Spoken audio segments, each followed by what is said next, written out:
Sa pagtapos sa voters registration gahapong adlawa, moabot sa 1,065 ka mga botante ang nakahimo pagparehistro sa Mandaue City COMELEC.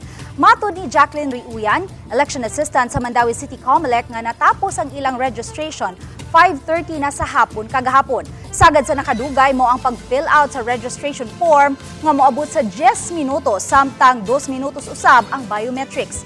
Samtang sa Talisay City, anaa sa 602 ang nagparehistro ug transfer of registration sa katapusang adlaw.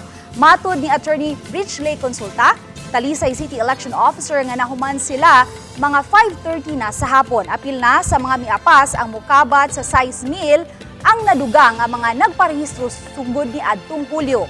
Ang nadugang nga mga botante ipaubos pa sa verification sa COMELEC.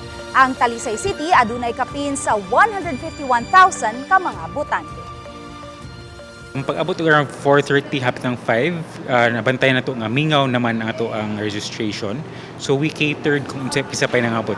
Kaya nakaya pa man sa oras. So nahuman. Nahuman jud. Wala Nahuman. yung nga na malibaran. Oh yes, that's correct.